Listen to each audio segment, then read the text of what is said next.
दर्शकों ब्रेक तो बाद आप तुहानू सब नूं जी आखियां दे सो गलबात करन जा रहे हैं कि सियाटल के नौजवान कलाकार ज्योति सिंह ने कैलीग्राफी आर्ट विच काफ़ी महारत हासिल की है। उस वालों लिखिया जपजी साहब सियाटल गुरुद्वारा साहब की कंध ते सुभायमान है। सो TV84 नूं उन्होंने एक गिफ्ट भेजी है जिस विच कैलीग्राफी आर्ट विच प्लेट दे उत्ते मूल मंत्र लिखा हुआ है। सो असी उन्हां दा तहे दिल तों धन्नवाद करते हैं। इस बारे आपां विचार चर्चा करन जा रहे हैं। सो असी चाहांगे कि तुसां इस तरह बने रहना देखण सुन लिया लिखनी तुहाडा सब दा बहुत बहुत धन्नवाद जी। डॉक्टर साहब की कहना चाहोगे? देखो मैं समझदा भी जिथे जदों असी किसान मूवमेंट की गल करिए 13 महीने किसान लहर चली तो बहुत कुछ जिहड़ा सिख कौम का बेस्ट कई बारी साडियां अपनियां नज़रां तो भी लुकिया होया सी वो सामने आया। कला यही नहीं कि भी किवें हारमनी सी किवें स्ट्रेंथ सी किवें सारा पंजाब तां खलोता ही खलोता दुनिया भर दे सिख भी नाल खलोते ते किवें दिल्ली दियां बरूआं दे उत्ते एक पूरा शहर उसरिया जिथे स्लम्स दे बच्चों नूं एजुकेशन क्लास उस किस्म दियां क्लासिस ला के और उस किस्म दियां सहूलतां नाल जिवें रैगूलर स्कूलों च भी नहीं ने किवें state of the art medical facilities day and night और फूड की तो कोई कमी नहीं सी। वो तो जिहड़ी चीज़ विचारे उत्थों दे आले दुआले वाले गरीब लोगों ने बच्चों ने कदे जिंदगी च नहीं सी खाधी या अफोर्ड ही नहीं सी कदे सोच सकते वो भी उन्होंने प्रोवाइड किया। और इस सब के चलदे वो पीरीयड सी जदों कि सानू भी ये नज़र आया कि बहुत बार असी अपनियां खामियां वल ज़्यादा नज़र मारते हैं या खामियां का जिक्र ज़्यादा करते हैं जिहड़े गुण ने कौम दे विच। और उस पीरीयड असी देखा है किवें मौके दे उत्ते क्योंकि न्यूज़ मेन स्ट्रीम मीडिया ने तो ब्लॉक किए बहुत सारे यूट्यूबर जिहड़े अज जिहड़ियां ने TRP वधाण दे चक्कर जिन्हां दी रोटी रोज़ी भी उहदे नाल जुड़ी हुई है ये किसान लहर दे वेले आए क्योंकि मेन स्ट्रीम मीडिया ने ब्लॉक किया सी पंजाबी मीडिया ने ही उस मूवमेंट नूं लाइव रखिया। हालांकि वो बैन भी करते रहे उन्हां दे किसानां दा पेज भी बैन किया है दूसरा भी किया। इंटरनेशनल सपोर्ट तो सिखां दी जां डायस्पोरा जां जिस लैवल दे वो एनवायरनमेंटलिस्ट यंग बच्ची उन्हां सारियां दी आई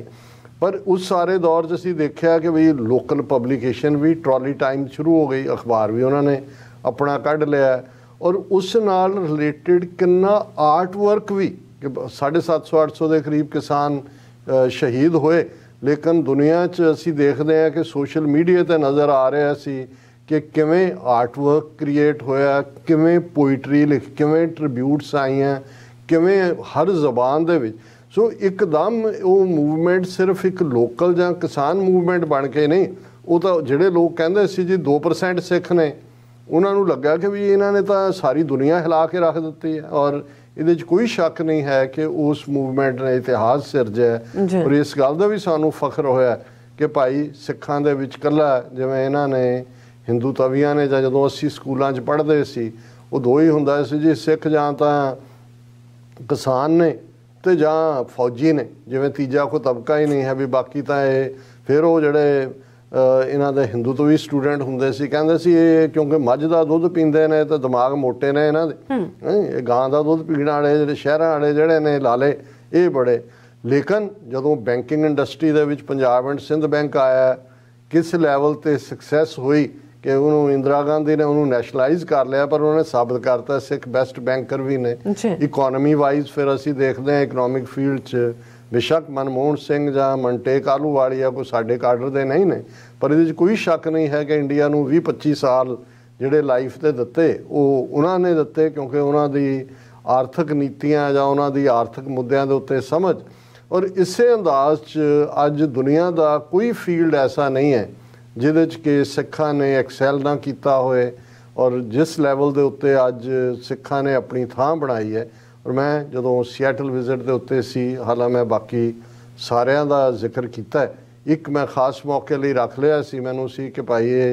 बाकियां दे नाल 2-4 लाइनां जस्टिस नहीं होएगा इन्हां इस दे उत्ते एक सैगमेंट करना बनता है फिर दूसरे इशू चलते रहे और अज मैं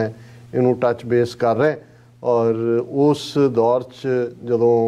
सियाटल स्टे सी 2-3 दिन का तो एक नौजवान ज्योति सिंह जिहड़ा मैनू लभदा फिरदा सी और फिर गुरुद्वारा साहब मिले और मैनू कहंदे तुसीं कदों जाना है मैं दूजा मैं एक गिफ्ट जिहड़ी है वो बनाई है ਔਰ ਉਦੋਂ ਤੱਕ ਮੈਨੂੰ ਪਤਾ ਤਾਂ ਸੀ ਕਿਉਂਕਿ ਗੁਰਦੁਆਰਾ ਸਾਹਿਬ ਦੇ ਹਵਾਲੇ ਨਾਲ ਵੀ ਉੱਥੇ ਗੁਰਦੁਆਰਾ ਸਾਹਿਬ ਦੀ ਕੰਧ ਤੇ ਕੈਲੀਗ੍ਰਾਫਿਕ ਸਟਾਈਲ 'ਚ ਪੇਪਰ ਦੇ ਉੱਤੇ ਜਿਵੇਂ ਪੂਰਾ ਜਪਜੀ ਸਾਹਿਬ ਲਿਖਿਆ ਹੈ ਜੋਤੀ ਸਿੰਘ ਦਾ, ਹਾਲਾਂਕਿ ਉਹਦਾ ਕੋਈ ਕਿੱਤਾ ਨਹੀਂ ਹੈ, ਸ਼ੌਕ ਦੇ ਤੌਰ ਤੇ ਕਰਦਾ। ਔਰ ਉਸਨੇ ਫਿਰ ਜਿੱਥੇ ਮੈਂ ਠਹਿਰਿਆ ਸੀ ਉੱਥੇ ਉਹ ਆਇਆ ਨੌਜਵਾਨ, ਔਰ ਉਹਨੇ ਇਹ ਜਿਹੜਾ ਅਸੀਂ ਸਾਂਝਾ ਕਰ ਰਹੇ, ਔਰ ਮੈਂ ਦੱਸਾਂਗਾ ਉਹਨਾਂ ਨੂੰ, ਮੈਂ ਕਿਹਾ ਸੀ ਸਾਨੂੰ ਕੁਝ ਲਿਖ ਕੇ ਭੇਜੋ ਕੀ ਹੈ, ਕਿ ਇਹ ਉਹਨਾਂ ਨੇ TV 84 ਦੇ ਲਈ ਜਿਸ ਦੇ ਉੱਤੇ ਮੂਲ ਮੰਤਰ ਲਿਖਿਆ ਹੋਇਆ। ਸੋ ਇਹ ਕਿਵੇਂ ਇਸ ਪੋਟਰੀ ਪੀਸ ਦੇ ਉੱਤੇ ਉਹਨਾਂ ਨੇ ਇਹ ਕੈਲੀਗ੍ਰਾਫਿਕ ਅੰਦਾਜ਼ ਦੇ ਵਿੱਚ ਇਹਨੂੰ ਲਿਖਿਆ, ਇਹਦੀ ਪ੍ਰੋਸੈਸ ਕੀ ਹੁੰਦੀ ਹੈ, ਕਿਉਂਕਿ ਮੈਂ ਪਲੇਟ ਫੜਦਿਆਂ ਬੰਦਾ ਵੈਸੇ ਹੀ ਡਰਦਾ ਹੁੰਦਾ ਵੀ ਇਹ ਹੱਥੋਂ ਨਾ ਡਿੱਗ ਪਏ, ਪਰ ਕਿਵੇਂ ਕਿਸ ਫਾਈਨੈਸ ਦੇ ਨਾਲ ਕੰਮ ਕੀਤਾ। ਔਰ ਮੈਂ ਟੈਕਨੀਕਲ ਟੀਮ ਨੂੰ ਕਹਾਂਗਾ ਕਿ ਵੀ ਇਹ ਤਾਂ ਚਲੋ ਦਿਖਾਣਗੇ, ਇਸ ਦੇ ਨਾਲ ਨਾਲ ਜਿਹੜਾ ਜਪਜੀ ਸਾਹਿਬ ਉਹਨਾਂ ਨੇ, ਔਰ ਇੱਕ ਵਾਰ ਉਹਨੂੰ ਫਿਰ ਦਿਖਾ ਦੇਣ, ਗੁਰਦੁਆਰਾ ਸਾਹਿਬ ਦੀ ਕੰਧ ਦੇ ਉੱਤੇ ਜਿਹੜਾ ਹੈ ਉਹ ਪੇਪਰ ਤੇ ਲਿਖਿਆ, ਉੱਥੇ ਜਾ ਕੇ ਉਹਨਾਂ ਨੇ ਸੁਭਾਇਮਾਨ ਕੀਤਾ। ਔਰ ਜਿਵੇਂ ਉਹਨਾਂ ਨੇ ਜਾਣਕਾਰੀ ਦਿੱਤੀ, ਹਾਲਾਂਕਿ ਕੈਲੀਗ੍ਰਾਫੀ ਦਾ ਤਾਂ ਮੈਨੂੰ ਇਹ ਲਫ਼ਜ਼ ਤੋਂ ਤਾਂ ਮੈਂ ਜਾਣੂ ਹਾਂ, ਕਿਉਂਕਿ ਮੈਨੂੰ ਯਾਦ ਹੈ ਕਿ ਸਰਦਾਰ ਕਪੂਰ ਸਿੰਘ ਜਿਹੜੇ ਬਹੁਤ ਵੱਡੇ ਫਿਲਾਸਫਰ ਹੋਏ ਨੇ 20ਵੀਂ ਸਦੀ ਦੇ,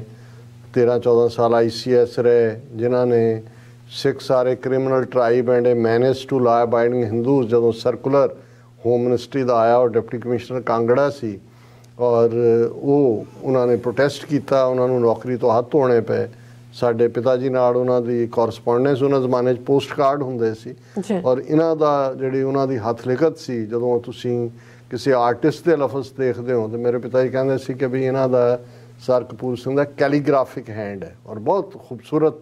ਸਟਾਈਲ ਦੇ ਵਿੱਚ ਉਹਨਾਂ ਦਾ ਲਿਖਣ ਦਾ। ਹੁਣ ਵੀ ਜਿਹੜੇ ਇਸ ਫੀਲਡ ਦੇ ਮਾਹਿਰ ਨੇ ਉਹ ਇਹਦੇ ਲਈ ਇੱਕ ਇਹ ਆਰਟ ਵੀ ਹੈ, ਔਰ ਹਾਲਾਂਕਿ ਇਹ ਨਹੀਂ ਹੈ ਵੀ ਸਿੱਖਾਂ 'ਚ ਆਰਟ ਦਾ ਕੰਮ, ਜੇ ਤੁਸੀਂ ਦਰਬਾਰ ਸਾਹਿਬ 'ਚ ਦੇਖੋ ਹਰਿਮੰਦਰ ਸਾਹਿਬ ਦੇ ਅੰਦਰ ਵੀ ਜਿਹੜਾ ਜਿਹਨੂੰ ਨਕਾਸ਼ੀ ਜਾਂ ਨਕਾਸੀ ਲਫ਼ਜ਼ ਦਾ ਵੀ ਕੰਮ ਹੈ, ਵੱਡੇ ਵੱਡੇ ਆਰਟਿਸਟ ਜਿਹੜੇ ਨੇ ਇਸ ਫੀਲਡ ਦੇ ਹੋਏ, ਜਿਨ੍ਹਾਂ ਦੀਆਂ 3-3 4-4 ਜਨਰੇਸ਼ਨਾਂ ਜਿਹੜੀਆਂ ਨੇ ਉਹਨਾਂ ਨੇ ਕੰਮ ਕੀਤਾ। ਲੇਕਿਨ ਕਿਉਂਕਿ ਬੁੱਤ ਪ੍ਰਸਤੀ ਨਾ ਸਿੱਖਾਂ 'ਚ ਹੈ ਨਾ ਮੁਸਲਮਾਨਾਂ 'ਚ ਵੀ ਜਿਹੜਾ ਕੈਲੀਗ੍ਰਾਫੀ ਦਾ ਆਰਟ ਹੈ, ਇਨਫੈਕਟ ਕੁਰਾਨ ਸ਼ਰੀਫ ਨੂੰ ਹੱਥ ਨਾਲ ਲਿਖਣਾ ਇਹ ਇੱਕ ਬਹੁਤ ਵੱਡਾ ਮੰਨਿਆ ਜਾਂਦਾ ਰਿਹਾ ਕਿ ਬਈ ਸਵਾਬ ਦਾ ਕੰਮ ਵੀ ਹੈ, ਔਰ ਇਹ ਅਲਾਉਡ ਹੈ ਕਿਉਂਕਿ ਤੁਸੀਂ ਬਾਕੀਆਂ ਤੱਕ ਵੀ ਪਹੁੰਚਾਉਂਦੇ ਹੋ। ਇਵੇਂ ਹੀ ਜਦੋਂ ਅਸੀਂ ਓਰੀਜਨਲ ਬੀੜ ਜਿਹੜੀ ਭਾਈ ਗੁਰਦਾਸ ਜੀ ਨੇ ਲਿਖੀ ਔਰ ਗੁਰੂ ਅਰਜਨ ਸਾਹਿਬ ਨੇ ਲਿਖਵਾਈ, ਉਸ ਦੇ ਉਤਾਰਿਆਂ ਦੀ ਗੱਲ ਕਰਦੇ ਹਾਂ, ਤੇ ਇਹ ਵੀ ਜਿਹੜੇ ਪੜ੍ਹੇ ਲਿਖੇ ਥੋੜ੍ਹੇ ਬਹੁਤ ਜਾਂ ਜਿਨ੍ਹਾਂ ਨੂੰ ਇਹ ਗੁਰੂ ਦਾ ਪਿਆਰ ਹੁੰਦਾ ਸੀ, ਉਹ ਹੱਥਾਂ ਨਾਲ ਜਿਨ੍ਹਾਂ ਦੀ ਲਿਖਾਈ ਵੀ ਖੁਸ਼ਖਤ ਸੀ, ਔਰ ਇੱਕ ਉਹ ਜਿਹੜਾ ਉਹ ਬੀੜਾ ਲਿਖਦੇ ਸੀ ਗੁਰੂ ਗ੍ਰੰਥ ਸਾਹਿਬ ਜਾਂ ਗੁੱਟ ਕੇ ਲਿਖਦੇ ਸੀ, ਔਰ ਉਹ ਆਲਮੋਸਟ ਉਹੀ ਕੈਲੀਗ੍ਰਾਫੀ ਹੈ ਜਦੋਂ ਤੁਸੀਂ ਉਹਨਾਂ ਦੀ ਬਣਤਰ ਲਫ਼ਜ਼ਾਂ ਦੀ। ਔਰ ਦੂਸਰਾ ਸੋ ਇਹ ਜੋਤੀ ਸਿੰਘ ਹੋਰਾਂ ਨੇ, ਕਿਉਂਕਿ ਹੁਣ ਬਹੁਤ ਸਾਰੀਆਂ ਹੋਰ ਫੈਸਿਲਿਟੀਜ਼ ਵੀ ਅਵੇਲੇਬਲ ਨੇ, ਉਹਨਾਂ ਜ਼ਮਾਨਿਆਂ 'ਚ ਤਾਂ ਹੱਥ ਨਾਲ ਲਿਖਣ ਦਾ ਇੱਕ ਆਰਟ ਆਪਣਾ, ਜਿਨ੍ਹਾਂ ਦੇ ਪੁਰਾਣੇ ਸਾਡੇ ਕੋਲ ਹੱਥ ਲਿਖਤ ਬੀੜਾਂ 'ਚ ਅਸੀਂ ਦੇਖਦੇ ਹਾਂ ਕਿ ਕਿਸ ਅੰਦਾਜ਼ ਦੇ ਵਿੱਚ ਉਹ ਜ਼ਮਾਨੇ ਸੀ ਜਦੋਂ ਕਿ ਸਿਆਹੀ, ਔਰ ਜਿੰਨੀਆਂ ਤੁਸੀਂ ਪੁਰਾਤਨ ਬੀੜਾਂ ਗੁਰੂ ਗ੍ਰੰਥ ਸਾਹਿਬ ਦੀਆਂ ਦੇਖੋਗੇ, ਉਹਨਾਂ ਦੇ ਅਖੀਰ ਦੇ ਵਿੱਚ ਇੱਕ ਪੇਜ ਹੁੰਦਾ ਸੀ ਸਿਆਹੀ ਬਣਾਉਣੇ ਕੀ ਵਿਧੀ, ਕਿਉਂਕਿ ਐਵੇਂ ਨਹੀਂ ਸੀ ਹੁੰਦਾ ਕਿ ਵੀ ਲਿਖਿਆ ਜਾ ਰਿਹਾ, ਕਿੰਨੇ ਬੰਦੇ ਤਾਂ ਕਲਮਾ ਕਰਨ ਵਾਲੇ ਹੁੰਦੇ ਸੀ। ਤੁਸੀਂ ਜਿਹੜੀ ਸਿਆਹੀ ਬਣਾਉਣੀ ਹੈ ਤਾਂ ਕਿ ਉਹ ਪੇਪਰ ਦੇ ਉੱਤੇ ਸਪਰੈਡ ਨਾ ਕਰੇ। ਫਿਰ ਐਸੀਆਂ ਬੀੜਾਂ ਵੀ ਨੇ ਜਿਨ੍ਹਾਂ ਨੂੰ ਸੁਨਹਿਰੀ ਬੀੜਾਂ ਕਹਿੰਦੇ ਨੇ, ਗੋਲਡ ਪਲੇਟਡ, ਉਹਦੀ ਕੱਪੜਾ ਤੌਰ ਤੇ। ਸੋ ਇਹ ਇੱਕ ਬੜਾ ਮਿਹਨਤ ਦਾ, ਲਗਨ ਦਾ ਔਰ ਜਨੂਨ ਦਾ ਕੰਮ ਹੈ। ਔਰ ਇਹ ਜੋਤੀ ਸਿੰਘ ਜਿਹੜਾ ਯੰਗ ਨੌਜਵਾਨ ਹੈ, ਉਹ ਜਿਸ ਅੰਦਾਜ਼ ਦੇ ਵਿੱਚ ਉਸਨੇ ਇਹ ਕੰਮ ਵੀ ਕੀਤਾ ਔਰ ਇਸ ਪਾਸੇ ਉਹ ਲੱਗਾ ਹੋਇਆ, ਔਰ ਉਹਨਾਂ ਨੇ ਇਹ ਕਿਹਾ ਸੀ ਕਿ ਭਾਈ ਇਹ ਜਿਹੜਾ ਹੈ, ਇਹ ਮੈਂ ਉਹਨਾਂ ਨੂੰ ਕਿਹਾ ਸੀ ਵੀ ਇਹ ਤੁਸੀਂ ਕਿਵੇਂ ਇਸ ਨੂੰ ਕਰਦੇ ਹੋ, ਤਾਂ ਉਹਨਾਂ ਨੇ ਕਿਹਾ ਕਿ ਵੀ ਇਹ ਉਹਨਾਂ ਨੇ ਪਹਿਲਾਂ ਤਾਂ ਕਿਹਾ ਵੀ ਇਹ ਪਿਕਚਰਸ ਨੇ ਜਪਜੀ ਸਾਹਿਬ ਦੀਆਂ written on paper with calligraphy ink and calligraphy nib size C4 flat, ਕਿ ਭਾਈ ਇਹ ਸਾਈਜ਼ ਹੈ ਔਰ ਕੈਲੀਗ੍ਰਾਫਿਕ ਇੰਕ ਵੀ ਹੈ ਔਰ ਕੈਲੀਗ੍ਰਾਫਿਕ ਨਿਬ ਹੈ, ਜਿਹਦੇ ਨਾਲ painting work is acrylic paint with brush. ਇਹ ਹੁਣ ਟੈਕਨੀਕਲ ਵਰਡ ਹੈ ਕਿ ਵੀ ਬ੍ਰਸ਼ ਨਾਲ ਜਿਹੜਾ ਪੇਂਟਿੰਗ ਆ, ਕਿਉਂਕਿ ਇਕੱਲਾ ਉਹਦੇ ਤੇ ਸਾਰੇ ਤੇ ਪੇਂਟ ਵੀ ਹੈ ਜਿਹਦੇ ਨਾਲ ਉਹ ਮੈਚ ਹੈ ਜਿਹੜਾ ਉਸ ਦਾ ਸਾਰਾ। ਫਿਰ ਉਹਨਾਂ ਨੇ ਕਿਹਾ ਕਿ glazing is process of application of a thin layer of liquid color on a piece of ceramic which gets hard when heated in a kiln। ਫਿਰ ਉਹਨੂੰ ਮੈਂ ਕਿਹਾ ਕਿ ਵੀ ਇਹ ਤੁਸੀਂ ਉਹ ਫਿਰ ਕਹਿੰਦਾ ਵੀ ਨਹੀਂ ਇਹ ਇੱਕ ਭੱਠੀ 'ਚ ਜਾ ਕੇ ਤੁਹਾਨੂੰ ਇਸ ਨੂੰ ਜਿਹੜਾ ਉਹ ਇੱਕ ਸਰਟਨ ਟੈਂਪਰੇਚਰ ਤੱਕ ਰੱਖਣਾ ਪੈਂਦਾ ਹੈ ਔਰ ਉਸ ਦੇ ਉੱਤੇ ਜਿਹੜੀ ਹੈ ਤੁਸੀਂ ਪਹਿਲਾਂ ਇੱਕ ਲਿਕੁਇਡ ਕਲਰ ਦੀ ਥਿਨ ਲੇਅਰ ਗਲੇਜ਼ਿੰਗ ਉਸ ਨੂੰ ਕਹਿੰਦੇ ਨੇ ਔਰ ਫਿਰ ਜਿਹੜਾ ਉਹਨੂੰ ਕਿਲਨ ਦੇ ਵਿੱਚ ਹੀਟ ਕੀਤਾ ਜਾਂਦਾ ਹੈ। Process of glazing begins with cleaning of plain ceramic pottery. ਉਹਨੂੰ ਪਹਿਲਾਂ ਤੁਸੀਂ ਇਹ ਹੁਣ ਪੋਟਰੀ ਹੈ ਔਰ ਜ਼ਾਹਰ ਹੈ ਚਾਈਨਾ ਕਲੇ ਇਹਨੂੰ ਇੱਕ ਜ਼ਮਾਨੇ 'ਚ ਕਿਹਾ ਜਾਂਦਾ ਸੀ, ਉਹਦੇ 'ਚੋਂ ਇਹ ਪੋਟਰੀ ਬਣਦੀ ਹੈ। ਉਹਨੂੰ ਇਹ ਗਲੇਜ਼ਿੰਗ ਪਹਿਲੀ ਪ੍ਰੋਸੈਸ ਹੈ। Process of glazing begins with cleaning of plain ceramic pottery। This is followed by drawing of designs with pencil on the ceremony item। ਜਿਹਦੇ ਤੇ ਤੁਸੀਂ ਬਣਾਉਣਾ ਉਹਦੇ 'ਚ ਪੈਨਸਲ ਦੇ ਨਾਲ ਤੁਸੀਂ ਡਿਜ਼ਾਈਨ ਬਣਾਉਂਦੇ ਹੋ। Glaze colors are applied using brush or spray with lot of precision and care as it is very difficult to erase the applied colors। ਹੁਣ ਇਹਦੇ 'ਚ ਧਿਆਨ ਇਹ ਰੱਖਣਾ ਹੁੰਦਾ ਹੈ ਕਿ ਜੋ ਬਣ ਗਿਆ ਉਹਨਾਂ ਨੂੰ ਤੁਸੀਂ erase ਨਹੀਂ ਕਰ ਸਕਦੇ। ਇਹ ਤਾਂ ਉਹ ਹੈ ਨਹੀਂ ਕਿ ਤੁਸੀਂ ਸਲੇਟ ਤੇ ਲਿਖ ਰਹੇ ਹੋ ਕਿ ਵੀ ਹੋ ਗਿਆ ਤੇ ਤੁਸੀਂ ਰਬੜ ਨਾਲ ਉਹਨੂੰ ਮਿਟਾ ਦਿੱਤਾ। ਇਸ ਲਈ ਇਹ ਜਿਹੜਾ ਪਾਰਟ ਹੈ ਤੁਸੀਂ ਜਦੋਂ ਬਰਸ਼ ਜਾਂ ਸਪਰੇਅ ਯੂਜ਼ ਕਰ ਰਹੇ ਹੋ ਇਹ ਇੱਕੋ ਵਾਰ ਦਾ applied colours are not easily visible before heating. ਜਦੋਂ ਤੁਸੀਂ ਅਜੇ ਇਹ ਹੀਟ ਵੇਲੇ ਹੀ ਉਗੜਦੇ ਨੇ ਰੰਗ, ਅਦਰਵਾਈਜ਼ ਉਹਦੀ ਉਹਨਾਂ ਦੀ ਵਿਜ਼ੀਬਿਲਟੀ ਨਹੀਂ ਹੁੰਦੀ। Next step is to keep the painted ceramics in a kiln at above 2100 degree Fahrenheit. ਇੱਕ ਸੈਟ ਟੈਂਪਰੇਚਰ ਦੇ ਉੱਤੇ 2100 ਡਿਗਰੀ ਫਾਰਨਹਾਈਟ ਭੱਠੀ ਦੇ ਵਿੱਚ ਕਿਲਨ ਭੱਠੀ ਨੂੰ ਕਹਿੰਦੇ ਨੇ ਉਸ ਨੂੰ ਤੁਸੀਂ ਰੱਖਦੇ ਹੋ। once the glazed items goes into the kiln there is no going back। ਫਿਰ ਉਹਦੇ 'ਚ ਕੋਈ ਨਹੀਂ, ਜਦੋਂ ਇੱਕ ਵਾਰੀ ਚਲੀ ਗਈ ਭੱਠੀ 'ਚ ਫਿਰ ਚਲੀ ਗਈ। you won't be able to remove the glaze or glaze them again। ਉਹਨੂੰ ਨਾ ਤੁਸੀਂ ਕੱਢ ਸਕਦੇ ਹੋ, ਇਹ ਵੀ ਨਹੀਂ ਹੁੰਦਾ ਕਿ ਜੀ ਇਹ ਕੱਚੀ ਰਹਿ ਗਈ ਇਹ ਹੋ ਗਿਆ, ਨਹੀਂ ਉਹ ਜੋ ਫਾਈਨਲ ਹੈ। So the whole process takes around 3 to 4 days on an average ਇਹ ਜਿਹੜਾ ਪ੍ਰੀਪੇਅਰ ਕਰਨ ਦਾ। ਪਰ ਜਿਵੇਂ ਜਪਜੀ ਸਾਹਿਬ ਜਿਵੇਂ ਉਹਨਾਂ ਨੇ ਲਿਖਿਆ, ਮੈਂ ਪੁੱਛਿਆ ਵੀ ਕਿੰਨਾ ਵਕਤ, ਕਹਿੰਦੇ 2 ਸਾਲ ਲੱਗੇ ਕਿਉਂਕਿ ਉਹ ਆਪਣਾ ਕੰਮ ਵੀ ਕਰਦੇ ਨੇ ਆਫ ਐਂਡ ਔਨ। ਔਰ ਜੋਤੀ ਸਿੰਘ ਦੀ ਪਿਕਚਰ ਵੀ ਦਰਸ਼ਕ ਦੇਖ ਰਹੇ ਹੋਣਗੇ ਔਰ ਮੈਂ ਇਸ ਨੌਜਵਾਨ ਨੂੰ ਮੁਬਾਰਕਬਾਦ ਵੀ ਦਿੰਦਾ। ਮੈਨੂੰ ਫਖਰ ਵੀ ਮਹਿਸੂਸ ਹੋਇਆ। ਮੈਂ ਕਿਹਾ ਕਿ ਭਾਈ ਇੱਥੇ ਰਹਿੰਦੇ ਆ, ਇੱਥੋਂ ਦੇ এনवायरमेंट ਜਿੱਥੇ ਕਿਸ ਕਿਸਮ ਦੇ ਹੋਰ ਵਾਈਲਡ ਸ਼ੌਕ ਸਾਡੇ ਬੱਚੀਆਂ ਪਾਲਦੇ ਨੇ, ਲੇਕਿਨ ਇਹ ਆਰਟ ਨੂੰ ਵੀ ਅਲਾਈਵ ਰੱਖਣਾ ਔਰ ਗੁਰਬਾਣੀ ਦੇ ਨਾਲ ਵੀ ਜੋੜਨਾ ਕਿਉਂਕਿ ਗੁਰਮੁਖੀ ਅੱਖਰਾਂ ਦੇ ਵਿੱਚ ਉਸੇ ਅੰਦਾਜ਼ ਜਿਹਦੇ 'ਚ ਗੁਰਬਾਣੀ ਹੈ ਉਸ ਨੂੰ ਉਤਾਰਨਾ ਇਸ ਲੈਵਲ ਦੇ ਉੱਤੇ ਦੈਟ ਇਜ਼ ਰਿਮਾਰਕੇਬਲ। ਔਰ ਜੋਤੀ ਸਿੰਘ ਜੀ ਤੁਹਾਨੂੰ ਮਹਾਰਾਜ ਹੋਰ ਵੀ ਚੜ੍ਹਦੀ ਕਲਾ ਦੇ, ਇਹ ਤੁਹਾਡਾ ਸ਼ੌਕ ਵੀ ਮੇਨਟੇਨ ਰਹੇ ਔਰ ਤੁਸੀਂ ਹੋਰ ਵੀ ਪੁਲਾਂਘਾਂ ਪੁੱਟੋ। ਜੀ ਡਾਕਟਰ ਸਾਹਿਬ ਤੁਹਾਡਾ ਬਹੁਤ ਬਹੁਤ ਸ਼ੁਕਰੀਆ। ਸੋ ਬ੍ਰੇਕ ਵਿਊਅਰਸ ਤੁਸੀਂ ਕਿਤੇ ਨਹੀਂ ਜਾਣਾ, ਮਿਲਦੇ ਹਾਂ ਆਫਟਰ ਦਿਸ ਸ਼ਾਰਟ ਬ੍ਰੇਕ।